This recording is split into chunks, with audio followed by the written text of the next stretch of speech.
brought to you by Candid. Redness, irritation, sweat rash और fungal infection जैसे 4 skin problems का एक expert solution. अब रहो अनस्टॉपेबल कैंडिड डस्टिंग पाउडर के साथ। डॉक्टर्स का सुझाया नंबर 1 ब्रांड। नमस्कार, सौरभ द्विवेदी नाम है हमारा और आप देखना शुरू कर चुके हैं लल्लन टॉप शो। आज की खबर 3 सिरों पर फैली हुई है। पहला सिरा विदेश में है, कनाडा की बात, लेकिन बात हुई अमेरिका में। भारत के विदेश मंत्री एस जयशंकर ने एक इंटरव्यू दिया है जिसकी पूरी दुनिया में चर्चा हो रही है। इसके बारे में आपको विस्तार से बताएंगे। फिर देश का रुख करेंगे, एनआईए किस तरह से देश में रेड डाल रहा है बड़े अपराधियों को पकड़ने के लिए, आतंकवादियों की कमर तोड़ने के लिए।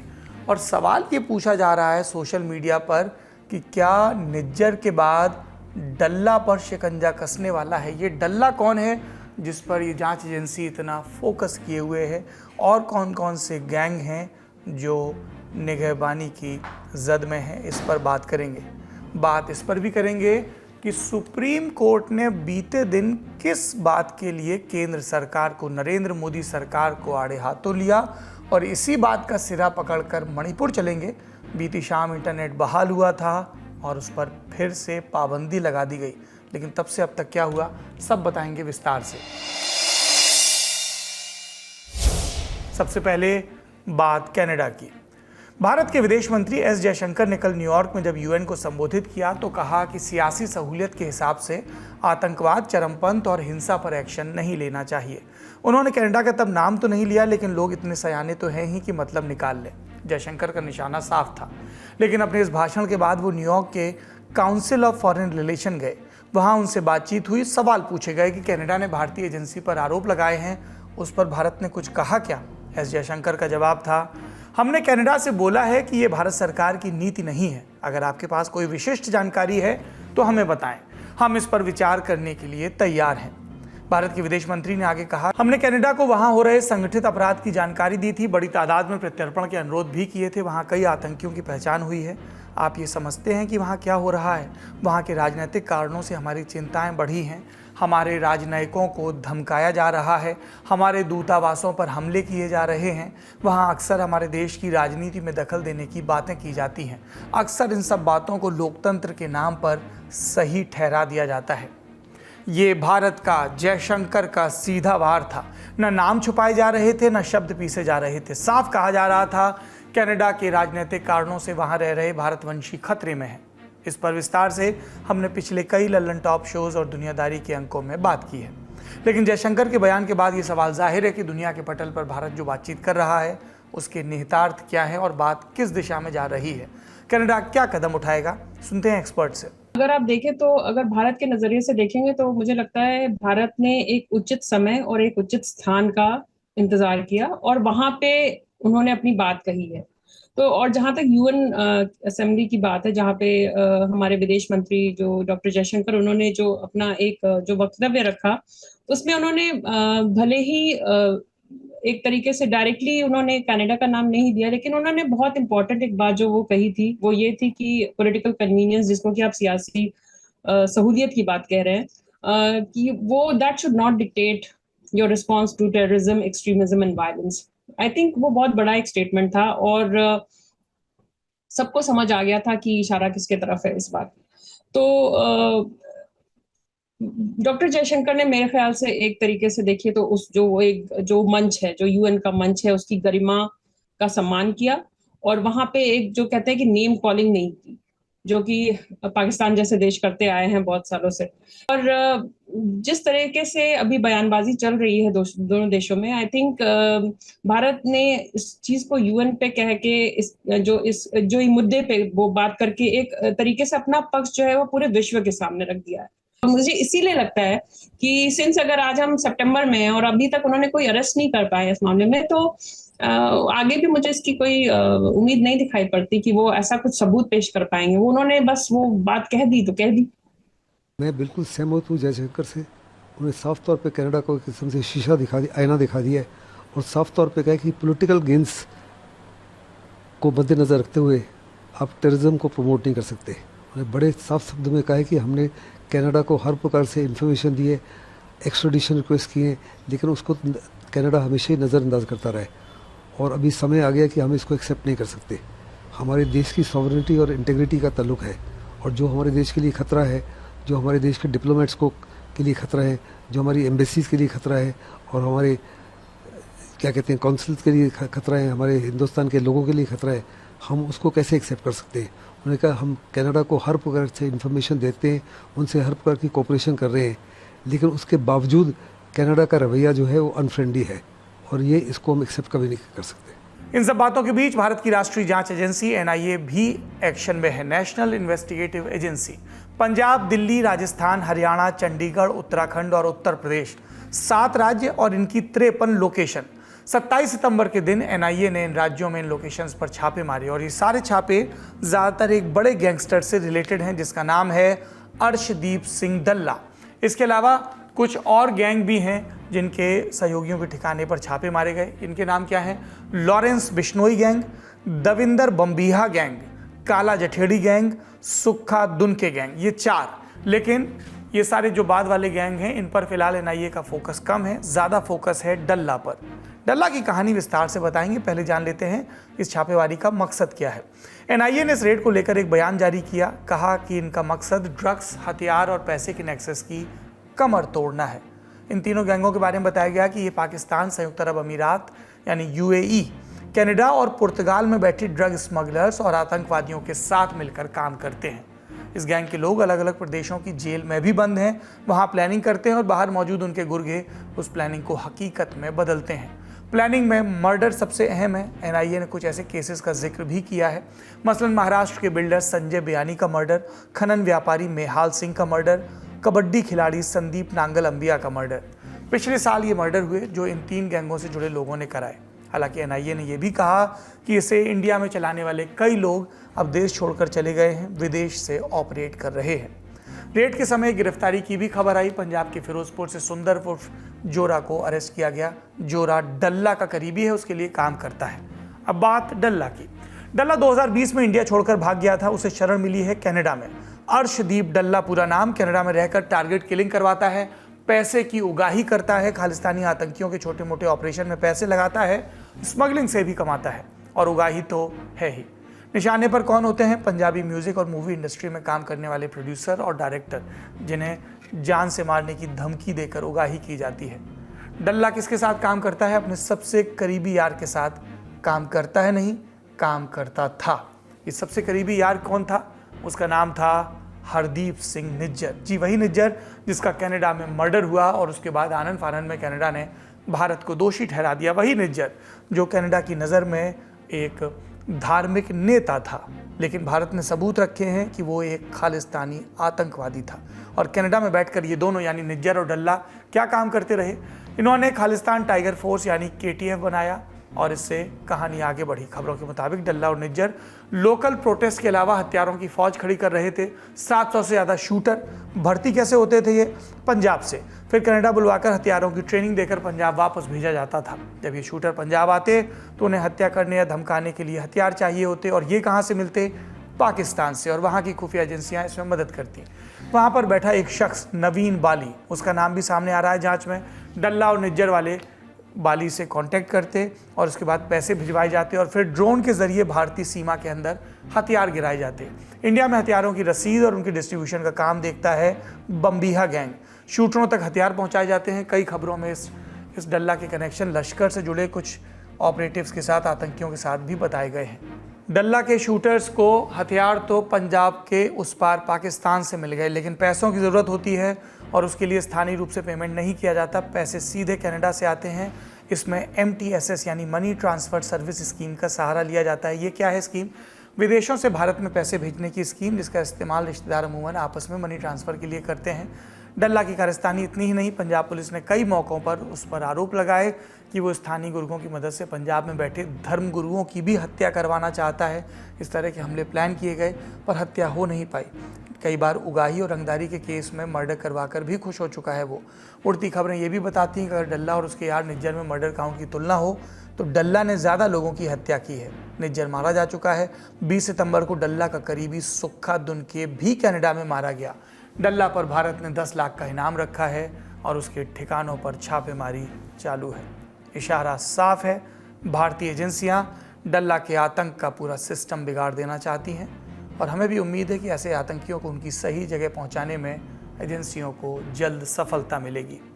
कनाडा और खालिस्तानी आतंकियों के बाद अब चलते हैं सुप्रीम कोर्ट की तरफ। देश की बड़ी अदालतों यानी हाई कोर्ट्स में जजों की कमी है और ये खबर बताने के पहले हम आपको कुछ आंकड़े स्क्रीन पर दिखाना चाहते हैं। देश के सुप्रीम कोर्ट में कितने केस पेंडिंग हैं? 80,591। देश के तमाम हाई कोर्ट में कितने केस पेंडिंग हैं? 60,72,729। इन 60 लाख में से लगभग 45 लाख केस ऐसे हैं जो बस बीते 1 साल से पेंडिंग हैं। अब सामान्य ज्ञान का प्रश्न, इतने केसेस का निस्तारण कैसे होगा? जाहिर सी बात है, केसों की सुनवाई और सुनवाई के ऑर्डर के बाद। और कोर्ट का ऑर्डर कौन देंगे? जज। और देश में जजों की स्थिति ये है कि सुप्रीम कोर्ट में कुल पोस्ट हैं 34 जजेस की, 2 खाली हैं। हाई कोर्ट में कुल 1174 जजों की कुर्सियां हैं, खाली हैं 340। सुप्रीम कोर्ट में तो कमी एक बार ही कम लगती है, लेकिन हाई कोर्ट में देखें तो साफ तौर पर पता चलता है कि जजों की स्ट्रेंथ ही पूरी नहीं है।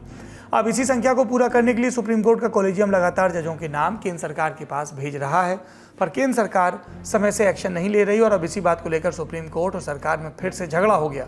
सरकार के सबसे बड़े वकील यानी अटॉर्नी जनरल आर वेंकटरमणी को सुप्रीम कोर्ट के जस्टिस संजय किशन कौल और जस्टिस सुधांशु धूलिया की बेंच ने जमकर सुनाया। कहा कि सरकार की देर की वजह से बहुत सारा फ्रेश टैलेंट अदालतों में जजेस की कुर्सी तक नहीं पहुंच पा रहा है। एक संस्था है एडवोकेट्स एसोसिएशन ऑफ बेंगलुरु, इसने एक याचिका सुप्रीम कोर्ट में दायर की।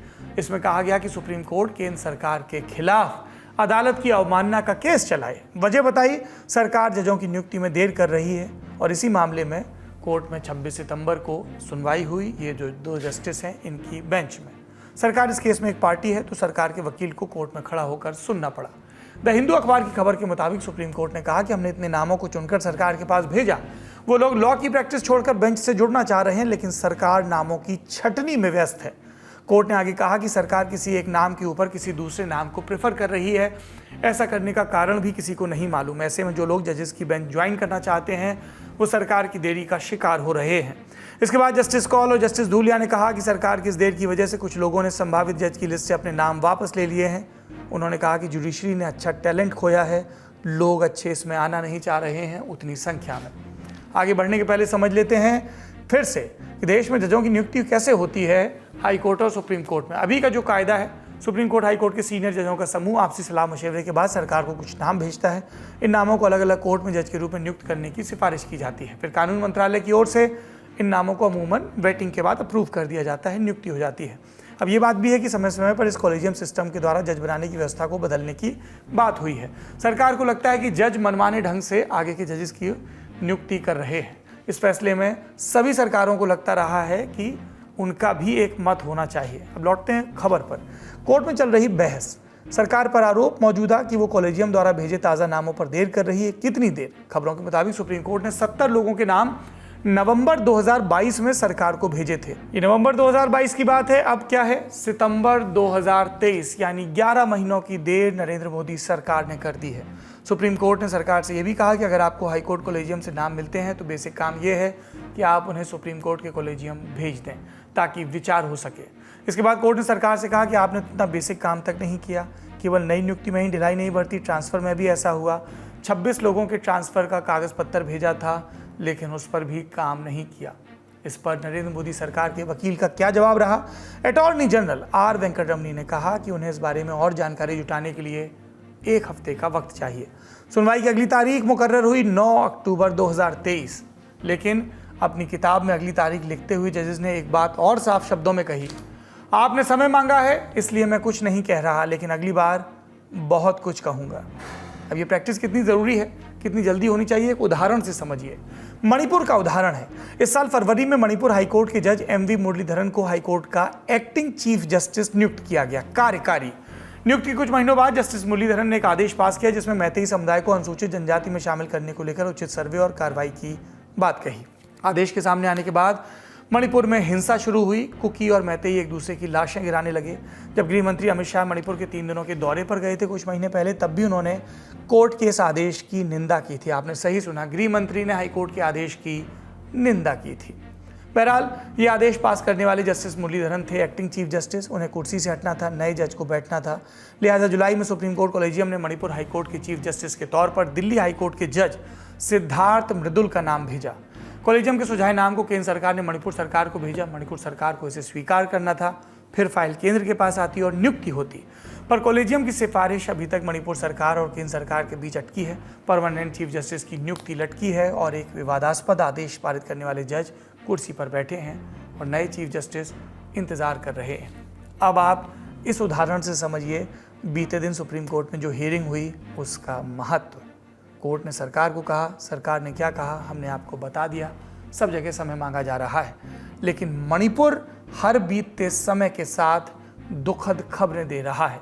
क्या अपडेट है मणिपुर से, हम आपको बताते हैं अपने न्यूज़ रूम का किस्सा।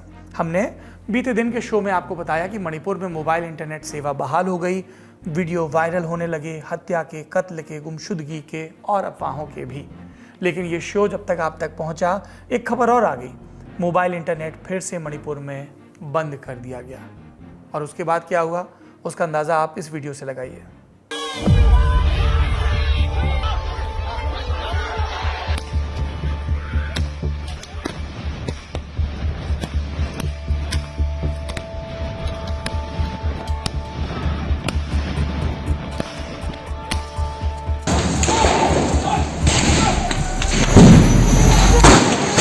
ये मणिपुर की राजधानी इम्फाल का नज़ारा था। वही मणिपुर जो करीब 5 महीने से जातीय हिंसा के संघर्ष से जूझ रहा है, झुलस रहा है। परिस्थितियां सामान्य होने की ओर जा रही थी, लेकिन फिर से पुराने हालात की पुनरावृत्ति होती नजर आ रही है। इम्फाल के 2 लापता युवकों की डेड बॉडी की तस्वीर वायरल होने के बाद राज्य में आक्रोश बढ़ चुका है। घटना के विरोध में कल हज़ारों स्टूडेंट सड़कों पर उतरे, आज भी उतरे हैं। पुलिस से झड़प हुई। इम्फाल में रात में भी हंगामा और प्रदर्शन हुआ और ये हिंसा और प्रदर्शन फुल स्केल पर चल रहा है। वहाँ की परिस्थितियों के बारे में हमने सवाल पूछे पत्रकारों से। कल भी जो स्टूडेंट प्रोटेस्टर्स निकल के आके काफ़ी वायलेंस वहाँ पे हुआ था इम्फाल वैली में। और आज भी क्योंकि जो सीबीआई का दल आने वाला था मणिपुर में, उसको लेके काफ़ी प्रोटेस्टर निकल के, जो स्टूडेंट्स प्रोटेस्टर से, यूनिवर्सिटी से है, जो स्कूल से, उन्होंने काफ़ी प्रोटेस्ट किया है और काफ़ी जगहों में वायलेंस दिखी जा रही थी। और आज ही ऐसा बात निकल के आया है कि जो अफ्स्पा है, एक्ट है, जो मणिपुर में किसी दिन के लिए हटा गया था, अभी आज ही ऐसा नोटिफिकेशन जारी किया गया है कि अफ्स्पा अभी फिर से मणिपुर वापस एक्ट में आ जाने वाला है और काफ़ी जगहों में अफ्स्पा लागू हो जाएगा। और आज ही मणिपुर का जो जितना भी बीजेपी का एमएलए है और एनपीपी का जितना भी एमएलए है, उन्होंने एक चिट्ठी लिखा है जो prime minister of India Narendra Modi ji को। उनको बोला है कि जो जिनका मृत्यु हुआ, जो स्टूडेंट्स का मृत्यु हुआ है, इसके ऊपर लॉ एंड ऑर्डर, इसके ऊपर एक्शन लेने के लिए उन लोग ने मांग किया है। मणिपुर के ज़मीनी हालात हमने समझ लिया। बात 2 छात्रों की हत्या के मामले में सरकार के स्तर पर हुए एक्शन को जानने की। 23 सितंबर को इंटरनेट सेवा जब बहाल हुई तो छात्रों के शवों की तस्वीरें वायरल हुई, विरोध प्रदर्शन बढ़ा। फिर 26 सितंबर को अगले 5 दिन के लिए मोबाइल इंटरनेट सेवा पर प्रतिबंध लगा दिया गया। 27 से 29 सितंबर तक के लिए स्कूलों को बंद करने का आदेश दे दिया गया है। 19 स्थानों को छोड़कर पूरे राज्य को अशांत घोषित कर दिया गया है। इस आखिरी पॉइंट पर आप लोगों ने ध्यान दिया। 19 थाना क्षेत्रों को छोड़कर बाकी इलाकों को अशांत घोषित किया गया है। ये 19 थाना क्षेत्र कौन से हैं?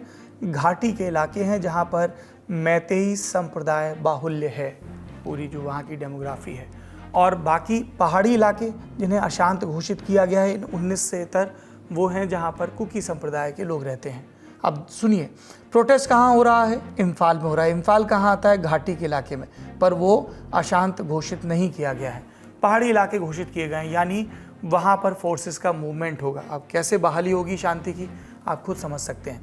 इस मामले पर राजनीतिक बयानबाजी भी तेज हो गई। कांग्रेस अध्यक्ष मल्लिकार्जुन खड़गे ने 26 सितंबर को एक्स यानी ट्विटर पर लिखा कि मणिपुर के सीएम एन बीरेन सिंह को इनकॉम्पिटेंट घोषित करते हुए बर्खास्तगी कर देनी चाहिए। आज मुद्दे पर कांग्रेस की तरफ से प्रेस कॉन्फ्रेंस भी बुलाई गई, जिसमें गौरव गोगोई ने मोदी सरकार को कटघरे में खड़ा किया। हम तो जानना चाहेंगे कि और कितना सबूत प्रधानमंत्री को चाहिए कि मणिपुर के मुख्यमंत्री को अपने पद से इस्तीफा देने का आदेश प्रधानमंत्री दे। और कितना समय चाहिए प्रधानमंत्री को, और कितना सबूत चाहिए, और कितना प्रमाण चाहिए कि किस प्रकार से मणिपुर की सरकार, मणिपुर की मुख्यमंत्री विफल रहे बच्चों को बचाने के लिए, महिलाओं को बचाने के लिए। ललन टॉप शो रिकॉर्ड होने तक बीजेपी की ओर से कांग्रेस के इन हमलों पर दिल्ली से कोई प्रतिक्रिया नहीं आई, लेकिन 26 सितंबर की रात बीजेपी नेता और मुख्यमंत्री बीरेंद्र सिंह का एक बयान जरूर सामने आया। उन्होंने एक्स पर जानकारी दी कि राज्य और केंद्र सरकार दोनों अपराधियों को पकड़ने के लिए मिलकर काम कर रहे हैं। इसके लिए वो लगातार गृह मंत्री अमित शाह के संपर्क में हैं।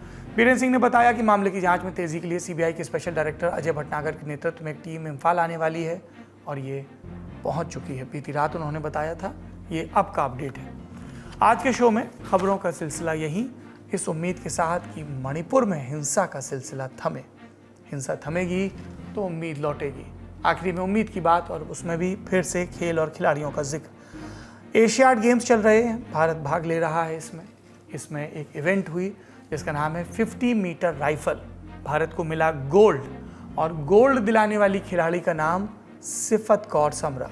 उन्हें कितने पॉइंट मिले? 469.9, 469.9। गोल्ड मेडल के लिए इतना काफ़ी था। पर सिफत की कहानी बस इतनी नहीं है। 22 साल की हैं, उन्होंने ये गोल्ड मेडल जीतकर वर्ल्ड रिकॉर्ड को ध्वस्त किया है, यानी नया वर्ल्ड रिकॉर्ड बनाया है। सिफत फरीदकोट में MBBS की पढ़ाई कर रही थी, लेकिन उन्होंने फिलहाल डॉक्टरी आले की जगह राइफल पकड़ना प्रेफर किया और देश के सम्मान में इजाफा किया। आज का ललन टॉप शो यहीं समाप्त होता है।